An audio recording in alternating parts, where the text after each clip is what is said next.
وأشهد أن لا إله إلا الله ولي الصالحين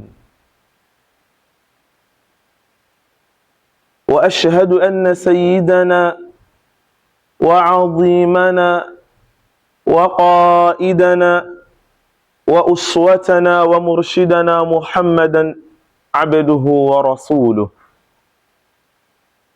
خير الأنبياء وإمام المرسلين وعلى آله وأصحابه ومن تبعهم بإحسان إلى يوم الدين وبعد.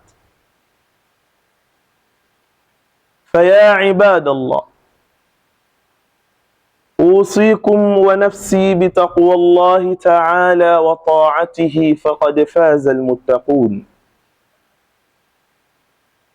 واعلموا أن الفوز لمن اتقى، ومن لم يلبس ثيابا من التقى تقلب عريانا وإن كان كاسيا.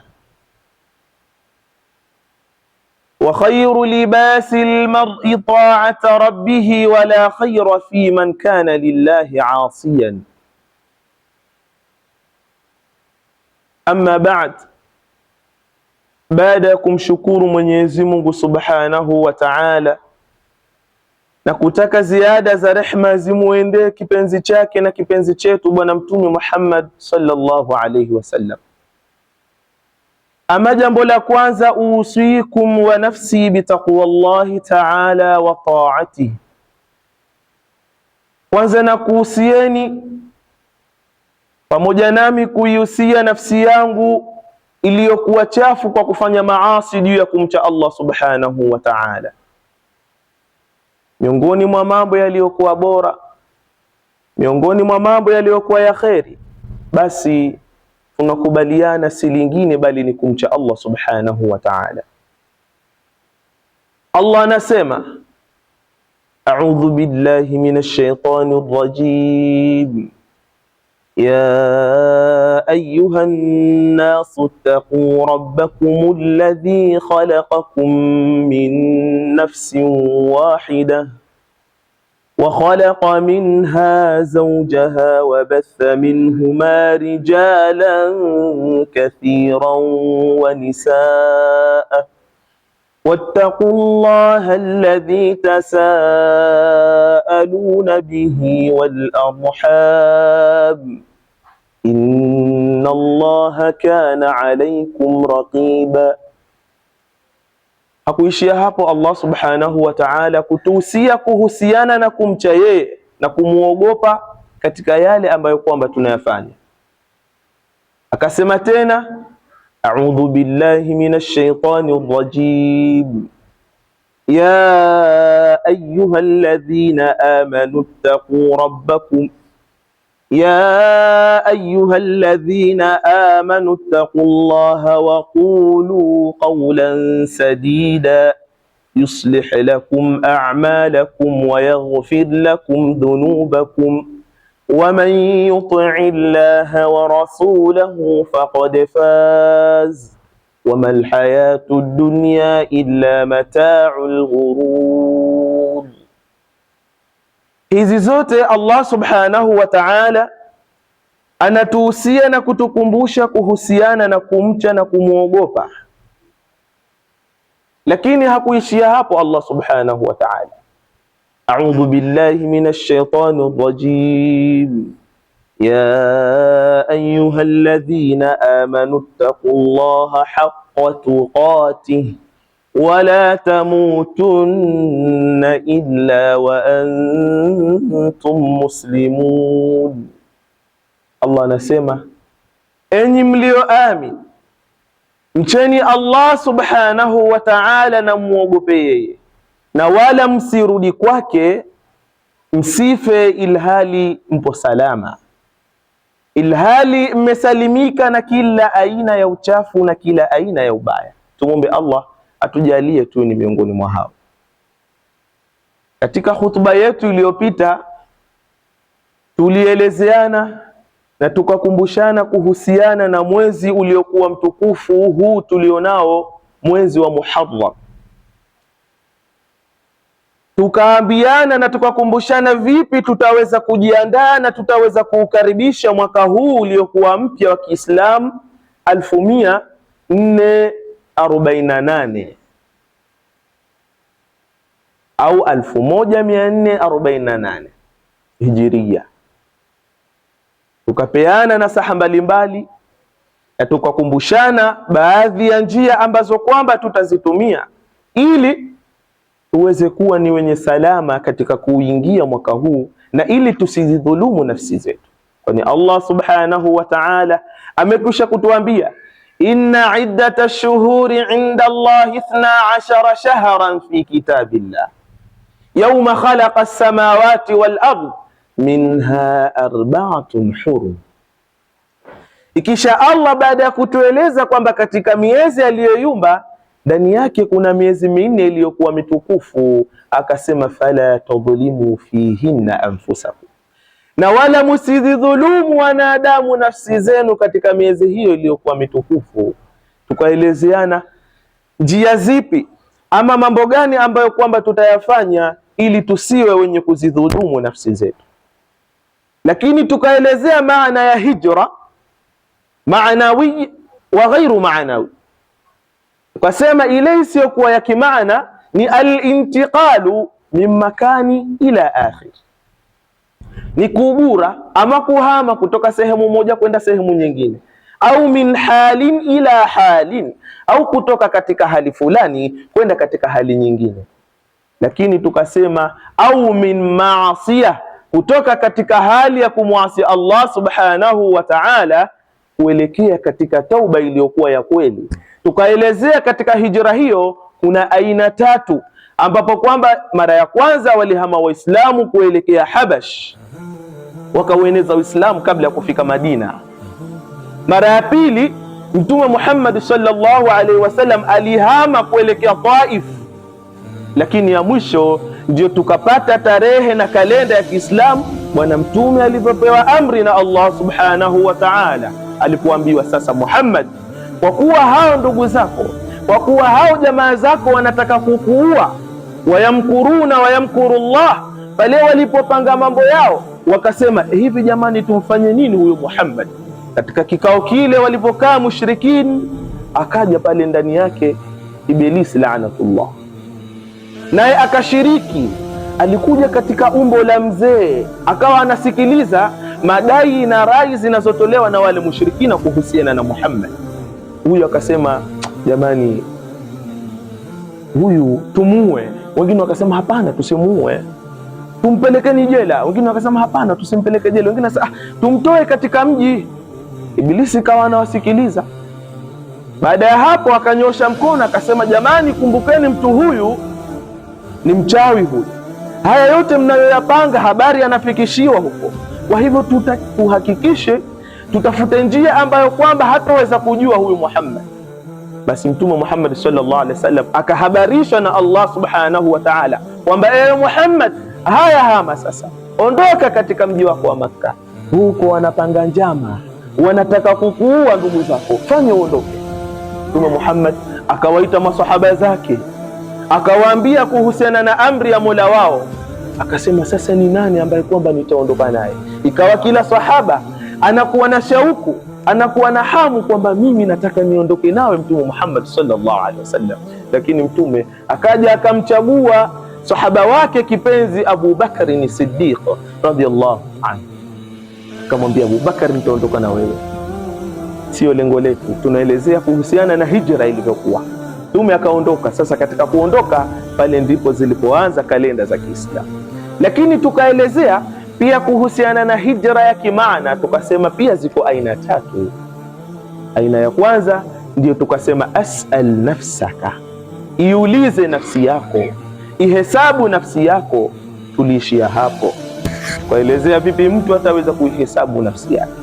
Lakini katika siku hii ya leo nilitamani tuendelee na zile mbili zilizobakia, lakini kuna jambo ambalo kwamba ni adhimu tuliokuwa nalo. Wengi wetu lilikuwa siku ya jana, na wengine pia miongoni mwetu ni siku hii ya leo. Jambo lenyewe si lingine isipokuwa ni yaumul Ashura, ni siku ya Ashura. Siku hii ya Ashura ni siku iliyokuwa bora, ni siku ambayo kwamba Bwana Mtume Muhammad sallallahu alayhi wasallam anasema katika hadithi ya Ibn Abbas radhiyallahu ta'ala anhuma, anasema qadima an-nabiy sallallahu alayhi wasallam al-Madina, Mtume sallallahu alayhi wasallam alielekea Madina. Faraa al-yahudu tasumu yawm Ashura, akawakuta Mayahudi katika mji ule wa Madina alipopewa amri na Allah kuhama, wakifunga siku hii tukufu ya Ashura. Mtume akawauliza, ma hadha, ni nini hii siku mnayofunga? Kuna jambo gani lililokuwa tukufu mpaka mnafunga katika siku hii? Wale watu wakasema, qalu hadha yawmun salihun, hadha yawmun najja Allahu Musa min Fir'aun, au hadha yawmun najja Allahu bani Israila min aduwihim fasamahu Musa wa amara bisiyam.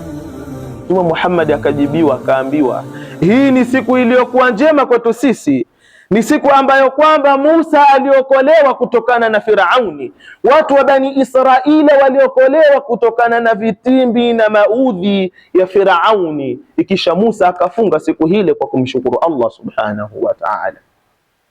Mtume baada ya kuelezwa hilo akasema, basi kama ni hivyo, ana ahaqu bi Musa minkum, mimi nina haki kwa Musa kuliko ni nini. Fasamahu wa amara bisiyamihi. Katizame maneno haya katika Sahihu al-Bukhari, yameelezewa. Sasa Musa aliokolewa kutokamana na Firauni kwa jambo lipi? Leo ndio tutaelezeana historia hiyo iliyokuwa fupi yenye mazingatio makubwa, ambapo kila ukisoma katika Qur'ani iliyokuwa tukufu, basi kisa ama nabii ambaye kwamba ameelezwa na Allah katika ile Qur'ani ni Nabii Musa na watu wa Israeli. Walikuwa wana vitu vyao ambavyo kwamba walivifanya na waliwacha historia katika hii dunia. Allah akaelezea sana katika Qur'ani yake. Allah subhanahu wa ta'ala anasema, a'udhu billahi minash shaitani rajim, hal ataka hadithu Musa idh nadahu rabbuhu bilwadi almuqaddasi tuwa idhhab ila fir'auna innahu tagha faqul hal laka ila an tazakka wa ahdiyaka ila rabbika fatakhsha faarahu al-ayata al-kubra fakadhaba wa asa thumma adbara yas'a. Allah anatueleza hal ataka hadithu Musa. Allah anamwambia mtume wake Muhammad sallallahu alaihi wasallam, hivi haijakufikia wewe Muhammad historia ya Musa? Wal ibratu liumumi lafdhi la likhususi sabab. Kwa kuwa anaelezwa bwana mtume, basi ndivyo hivyo tunaelezewa sisi. Musa alifanya nini? Allah anasema alipomwambia Musa, alipomuita katika ule mlima Tua, akamwambia ya Musa, idhhab ila fir'auna innahu tagha. Firauni ilifikia hatua alikuwa akiwakusanya watu na akiwaambia, ana rabbukumul a'la, hakika yangu mimi ni Mola wenu niliyokuwa juu ya kila kitu, ni mwenye utukufu, ana rabbukumul a'la. Sasa Allah akamwambia Musa, idhhab, nenda ewe Musa, nenda kwa Firaun, innahu tagha, kashachupa mipaka yule Firaun. Kwa nini ajiite Mungu? Kwa nini ajiite hivyo? Hebu nenda kamueleze. Lakini hakuishia hapo, akaja akamwambia, ukishafika kule nenda kazungumze naye kwa maneno malaini, kwa maneno yaliyokuwa mazuri, wala usiende ukamkaripia, wala usiende ukamgombeza kwa yale aliyoyafanya. Idhhab ila Firauna innahu tagha faqul hal laka ila an tazakka. Ikisha ukishafika pale mwambie, ewe Firaun, hal laka ila an tazakka, je, unataka kujitakasa wewe? Kama utataka hivyo, wa ahdiyaka ila rabbika fatakhsha, endapo ewe Firaun utataka kujitakasa, basi hakika yangu mimi, unaniona mimi, nitakuongoza ila rabbika fatakhsha, uelekee kwa Mola wako ili upate kumcha. Hebu niambie ewe Firaun, haya unayofanya si mazuri. mimi ni mjumbe nimetumwa na Allah nije nikueleze kwa haya unayoyafanya. Ikisha faarahu al-ayata al-kubra, akamuonesha Musa Firauni dalili zilizokuwa kubwa. Miongoni mwa dalili hizo ni kile kisa ambacho kwamba Musa alikuwa na fimbo yake mkononi, baada ya kuidondosha chini iligeuka fimbo ile na ikawa nyoka mkubwa. Hizo zote ni dalili anaonyeshwa Firauni ili aweze kurudi kwake Allah subhanahu wa ta'ala. Kitu gani kilichotokea? Anasema Allah subhanahu wa ta'ala, fakadhaba wa asa. Baada ya Firauni kuonyeshwa dalili zile, fakadhaba wa asa, alikadhibisha ikisha na akaasi, akasema uchawi huu si kitu kingine. Thumma adbara yas'a fahashara fanada. Sasa fahashara fanada, Firauni kama ilivyo desturi yake akawakusanya watu akawaita njoeni. Fanada, ikisha akawanadia akawaambia, ana rabbukumul a'la, hakika yangu mimi ni Mola wenu mlezi iliyokuwa na utukufu. Allah subhanahu wa ta'ala, baada ya hayo kutokea, Musa akapatwa na fadhaiko, akapatwa na huzuni. Ewe Allah, ninamnadia huyu Firauni kuhusiana na mambo anayoyafanya, lakini kwa nini harejei kwako? Kwa nini? Basi Musa ikawa na huzuni, yupo yeye pamoja na watu wake, wakawa wanapata mateso kila namna, ikawa watu wanauliwa, ikawa Firauni anachukua mali zao, ili mradi tu waabudiwe yeye, aitwe kwamba yeye ni Mungu. Sasa siku miongoni mwa siku,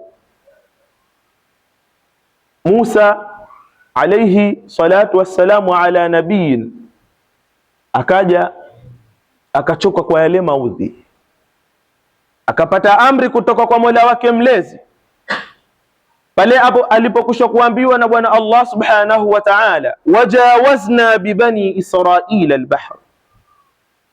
Lakini kabla ya halo, Bwana Mtume Muhammad sallallahu alaihi wasallam akaelezewa katika hii Qur'an pale Allah subhanahu wa ta'ala aliposema, waqala Musa rabbana innaka atita fir'auna wa mala'ahu zina. Ikawa Musa amekasirika kwa yale mambo anayofanya Firauni, akaenda akamshtakia Allah, akasema, ewe Mola, hakika yako umempa huyu Firauni na wale watu wake umewapa mapambo fil hayati dunya, katika haya maisha ya duniani. Sasa kutokana na mambo hayo uliyompa ama uliyowapa, anatunyanyasa sisi, anatufanyia mambo yasiyokuwa mazuri, sisi hatupendi mambo hayo, na pia anakuasi wewe. Akasema, rabbana liyudhillu an sabilik, hivyo wanapoteza watu kutoka katika njia yako kwa hizo pesa walizokuwa nazo. Inafika hatua mtu hana kitu nyumbani kwake, hana chakula nyumbani kwake, lakini Firauni anamiliki vitu vyote. Basi ili apewe, anamwambia seme kwamba yeye ni Mungu. Subhanallah, Musa anamshtakia Mola wake.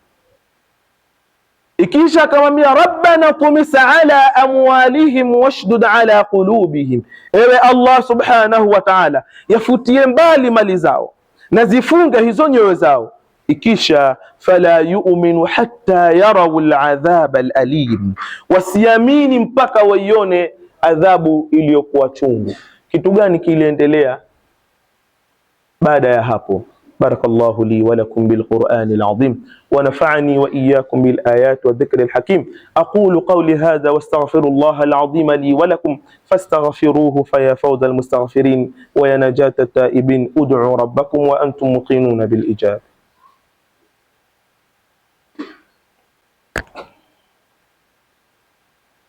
Alhamdulillahi rabbil alamin, thumma salatu wassalamu ala ashrafil anbiya'i wal mursalin wa ala alihi wa sahbihi ajma'in, wa ba'd.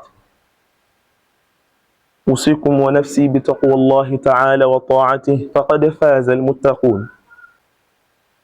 Miongoni mwa mambo ambayo Allah subhanahu wa ta'ala, ama miongoni mwa watu ambao kwamba Allah subhanahu wa ta'ala amewatahini, amewapa mitihani na misukosuko na mabalaa, basi bila shaka ni mitume. Mtume Musa alikuwa akimhubiria Firauni na alikuwa akimuhusia Firauni kuhusiana na kurudi kwake Allah subhanahu wa ta'ala ndani ya miaka 40. Miaka 40 Musa yuko na Firauni, anamueleza habari za Allah subhanahu wa ta'ala. Rudi kwake Allah, rudi kwake Allah, hakika yangu mimi ni mjumbe, rudi. Lakini Firauni hakuna chochote alichokuwa akibadilika katika haya maneno ambayo Musa alikuwa akimfikishia, bali alizidisha kibri chake na akatanua nguvu zake ili aweze kuonwa ya kwamba yeye ndiye Mungu na mlezi wa huu ulimwengu. Subhanallah, alisahau kwamba yupo yule ambaye aliyempa kile kibri na akasimama mbele za watu wakamuona ni mwenye pesa, ni mwenye mali, ni mwenye uwezo na uongozi na kila kitu, kama hilivyo hivi sasa. Wapo watu ambao kwamba wanasahau katika vile vitu ambavyo kwamba Allah subhanahu wa ta'ala amewapatia, wanahitajika wafanye subra na wamche Allah kupitia vitu vile, bali wao wanajitukuza miongoni mwa watu wapatwe kuonwa kwamba fulani wallahi anavyo, kwamba fulani maisha yake mazuri, lakini anamsahau yule aliyempa. Tayari Allah ameshatuambia kwamba enyi waja wangu, hakika hizo mali mlizokuwa nazo, mali ni mali zangu, basi ninueni pepo yangu kwa hizo mali nilizowapa. Allah katupa mali zake, ikisha anatuomba na anatueleza tununue pepo yake kwa zile mali alizotupa. Sisi ni kina nani tukatae hayo? Sasa Musa alipomwomba Allah subhanahu wa ta'ala kuhusiana na yale ambayo kwamba Firauni alipewa na akawa anawatesa kupitia mambo hayo, Allah subhanahu wa ta'ala akaja akasema, qala qad ujibat da'watukuma fastaqima. Mwenyezi Mungu akasema maombi yenu ewe Musa yamekubaliwa, lakini fastaqima wala tattabi'ani sabil alladhina la ya'lam.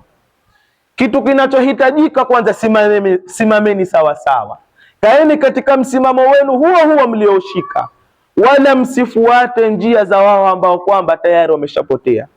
Hao wasiojua msiwafuate. Tayari tutakujibu maombi yako Musa ambayo kwamba ulioyaomba.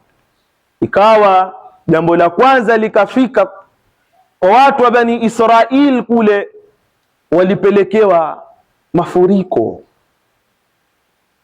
Mvua ilinyesha kubwa, ikawa mafuriko yanatambaa katika mji ule wa Bani Israil. Basi ikawa watu wanapata matatizo, wakaenda kwa Musa, ewe Musa, tumekubali, hakika haya yanatoka kwa Mola wako mlezi, basi hebu muombe Mola wako ayaondoshe haya, kwa hakika tutakufuata na tutajua kwamba Mungu ni mmoja na huyo tutamfuata yeye. Musa akaenda kwa Mola wake akamwambia, ya Rabbi, hakika wameshakuamini. Allah kaondosha mafuriko yale, wale watu wakarudi kama zamani, wakawa wanakufuru. Allah kaleta tena gharika, akawaletea ukame. Watu wa Misri kule ilikuwa ni watu ambao kwamba wanafanya shughuli ya kilimo, ilikuwa ni wakulima. Sasa Allah alipowaletea ukame, ikawa hakuna mazao yanayochipua katika ardhi yao, ikawa njaa kali sana waliipata. Wakarudi tena kwa Musa, ewe Musa, rudi kwa Mola wako, mwambie tayari tutatubia, tutamkubali kwamba yeye ndiye Mola. Allah subhanahu wa ta'ala akawaondolea, wakarudi tena kama mwanzo walivyokuwa. Allah akawaletea nzige, wakawa wamelima, wamevuna mazao yaliyokuwa mazuri, yaliyoshamili, lakini ikawa wadudu wanakula mazao yale. Wakaja kwa Musa, basi hivyo hivyo ikawa ndo endelevu yao. Sasa siku miongoni mwa siku, Allah akampa amri Musa, akamwambia Musa, hebu inahitajika uhame, uondoke wewe na watu wako, sababu hao sasa tunataka tuoneshe adhabu yetu kwanza. Kuna kitu tunahitaji tuwafanyie hao, Lakini jambo la mwisho, Allah subhanahu wa ta'ala alijalia damu katika vyanzo vyote vya maji vilivyokuwa kwa watu wa Israeli. Ilikuwa mtu akienda mtoni kuchota maji kwa ajili ya kunywa, kufulia na kadhalika, basi ilikuwa ile maji yanageuka na kuwa damu. Lakini isipokuwa watu waliomwamini Musa. Basi ikawa watu wale wa Firauni wanaenda kwa watu wa Musa, wanamwambia, enyi watu wa Musa, tupeni maji yenu, sisi maji yetu tunaona ni damu. Ilikuwa wakiwapa katika vyombo vyao vinabadilika, yanakuwa tena damu. Ikafika hatua wakawa wanaambia, hebu kunyweni maji katika vinywa vyenu, alafu mtuingizie katika vinywa vyetu. Ikawa watu wa Musa wakinywa maji yanakuwa ni ya kawaida, lakini wakiingiza katika vinywa vya watu wa Firauni yanabadilika, yanakuwa ni damu. Subhanallah. Lakini bado wakarudi, wakaelekea kule kule alipokuwa mwanzo. Sasa Allah akampa amri Musa aweze kuondoka pamoja na watu wake. Ndio Allah subhanahu wa ta'ala tunaitafuta hii asili ya siku ya Ashura. Kamwambia Musa, wachukue watu wako usiku, muondoke, uelekee sehemu yote utakayoenda. Kama patakuwa ni usawa wa bahari, basi nenda huko, sisi kuna rehema zetu na neema zetu tutakuletea wewe Musa. Musa katoka na watu wake, wakawa wanashtuana, sababu waliambiwa waweke alama katika kila nyumba ambayo kwamba wanafanya ndani yake ibada, wawekeane alama ili siku ya kuondoka washtuane, jamani, haya safari imeanza. Basi watu wakatoka nyumba fulani, ikawa watu takriban 600,000 wanasema wana tarehe, wakaondoka. Sasa kuondoka vile panapambauka asubuhi, wale mawakili na mawaziri wa Firauni wanamfuata Firauni, anamwambia, Firauni, hakika Musa na watu wake wameondoka. Na hakika haya yalitokea baada ya Firauni mwenyewe kumwambia Musa, Musa, sikuwezi tena we, hao watu wako naona sasa wanakukubali wewe, hebu fanyeni muondoke. Sasa wewe Firauni umewaruhusu, nani atakuwa anatulimia? Nani atatufanyia kazi? Na sisi ndio mabwana wakubwa, hebu warudishe kwa nguvu yoyote, nenda kawarudishe wale watu wa Firauni. Musa akaona kweli. Basi akatoka Musa na jeshi lake kwenda kuwafuata watu wa Musa. Kutoka Firauni wanaelekea, wanawatafuta, wanaenda huku. Wakafika sehemu wakaona watu wa Musa wako mbele, wapo katika bahari, wamekwama, hawawezi tena kupita kwenda upande wa pili. Allah subhanahu wa ta'ala, ikawa wale watu wa Musa wanamwambia, ewe Musa, sasa muda si mrefu tutakuwa minal mudrakun, tutazama hapa baharini, tutakamatwa. Ewe Musa, fanya lolote. Musa akasema, inna ma'iya rabbi sayahdin, hakika yangu mimi ninaye Mola wangu mlezi ataniongoza. Subirini, fanyeni subra yenye watu wangu. Allah subhanahu wa ta'ala kutokamana na hilo akatueleza katika Qur'ani yake iliyokuwa tukufu juu ya fadhila na ubora wa wale ambao kwamba husubiri neema zake na fadhila zake. Allah subhanahu wa ta'ala alishampatia Musa miongoni mwa dalili, yuko na fimbo mkononi mwake, akasema, a'udhu billahi minash shaitani rrajim, wajawazna bibani israila albahra faatba'ahum fir'aun wa junuduhu baghyan wa adwa حتى إذا أدركه الغرق قال آمنت أنه لا إله إلا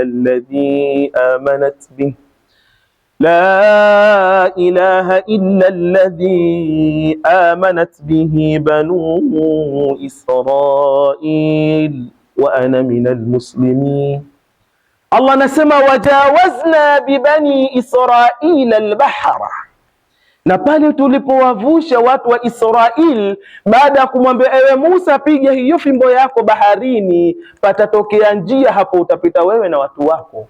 Basi tulipowavusha wale watu wa Israeli, faatba'ahum fir'aun wa junuduhu baghyan wa adwa, ikawa watu wa Firauni na kundi lake wanawafuata wale watu wa Musa kwa dhulma na uadui, kwamba wawarudishe waendelee kuwatesa. Basi watu wa Musa wakabahatika kupita sehemu ile. Baada ya kubahatika kupita sehemu ile, Musa amefika upande wa pili, anataka ipige fimbo yake katika bahari ili bahari ijifunike, wale watu wasipate kupita. Jibril akatumwa na Allah akamwambia Musa, subiri, kuna jambo tunataka tufanye hapo, subiri Musa, una haraka nini? Kuna kitu tunahitaji tufanye hapo, wache wapite hao, wache. Ikawa watu wa Firaun na jeshi lake linatoka linapita katika ile bahari. Sasa Allah subhanahu wa ta'ala kwa uwezo wake na ukubwa wake, wale watu wakafika katika ile target ambayo kwamba ilikusudiwa. Akaambiwa, haya Musa, fanya ile unataka kulifanya, piga hiyo fimbo yako baharini. Musa akapiga fimbo baharini, subhanallah. Basi yale maji yakawa yanachipua, yakawa yanatoka mashariki, magharibi, kaskazini na kusini, yanawakutanisha wale watu waliokuwa katikati wa Firauni na watu wake. Allah ndo anasema hatta idha adrakahu algharaqu, mpaka ikafika hatua sasa yule Firauni ikawa anakaribia kuzama. Akaanza kusema Firauni, qala amantu, hakika yangu mimi nimeamini, annahu la ilaha illa alladhi amantu bihi bani Israil, hakika ya Mola pase kuabudiwa ni yule ambaye kwamba waliomwamini watu wa Israil, wa ana minal muslimin, na mimi ni miongoni mwa watu walionyenyekea, hakika yangu nimeamini. Wanasema mufassirina na watu wa tarehe, wakati hayo yanatokea Jibril alikuwepo. Anasema kabla hajatoa shahada iliyokuwa kamili, ikawa anachukua maji na mnyosha katika kinywa chake ili asitamke ile shahada. Jibril anazungumza hayo. Sasa Allah baada ya kusikia maneno ya Firaun akasema, alana wa qad asaita min qabl. Subhanallah, ewe Firaun, hivi sasa unasema maneno haya na wakati umeshaniasi hapo mwanzo. Wa kunta minal mufsidin, na hakika yako wewe ulikuwa ni miongoni mwa mafisadi. Sikubali hiyo tauba yako, sikubali hiyo shahada yako. Allah akamwambia, falyawma nunajjika bibadanika litakuna liman khalfaka aya. Subhanallah, siku hii ya leo, nunajjika bibadanika litakuna liman khalfaka aya, siku ya leo huo mwili wako Firauni tutauokoa, hautauzamishwa baharini, ili hao watu watakaokuja baada yako waone hizi dalili. Mpaka leo tunaoneshana mwili wa Firauni, mwili wa Firauni.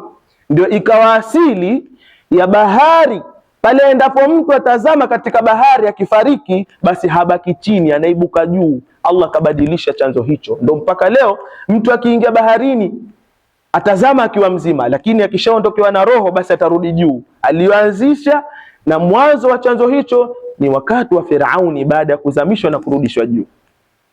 Subhanallah. Sasa hiyo siku ambayo kwamba huyu Musa aliokolewa na Allah subhanahu wa ta'ala, ndiyo ilikuwa siku iliyokuwa tukufu, ndiyo ikaitwa yaumul Ashura, siku ya Ashura. Basi Musa alifunga kumshukuru Allah subhanahu wa ta'ala, na ndipo mtume alipopata habari hiyo naye akafunga na akaamrisha kufunga. Tumwombe Allah subhanahu wa ta'ala atujalie tuwe ni watu ambao kwamba tutapata fadhila na ubora juu ya siku hii, lakini tumwombe Allah subhanahu wa ta'ala atujalie subra kama watu wa Musa na yeye Musa, lakini tumwombe Allah subhanahu wa ta'ala atujalie njia sehemu ambayo kwamba tunaona tumekwama, basi atujalie njia katika hali ambayo kwamba hatutoitarajia. Inna Allaha wa malaikatahu yusalluna ala nabi ya ayyuhalladhina amanu sallu alayhi wa sallimu taslima. وارض اللهم عن أصحاب رسول الله أمير المؤمنين سيدنا أبو بكر الصديق، وأمير المؤمنين سيدنا عمر بن الخطاب، وأمير المؤمنين سيدنا عثمان بن عفان، وأمير المؤمنين سيدنا علي بن أبي طالب. وارض اللهم عن بقية أصحاب رسول الله أجمعين. اللهم إنا ندعوك كما أمرتنا فاستجب لنا كما وعدتنا إنك لا تخلف الميعاد. اللهم اغفر المؤمنين والمؤمنات والمسلمين والمسلمات الأحياء منهم والأموات إنك سميع قريب مجيب الدعوات يا قاضي الحاجات، فاقض عنا حاجتنا يا الله inna Allaha wa malaikatahu yusalluna ala nabi ya ayyuhalladhina amanu sallu alayhi wa sallimu taslima. Allahumma salli ala Muhammad wa ala ali Muhammad kama sallaita ala Ibrahim wa ala ali Ibrahim wa barik ala Muhammad wa ala ali Muhammad kama barakta ala Ibrahim wa ala ali Ibrahim fil alamin innaka Hamidum Majidun. Wa aqimis salah.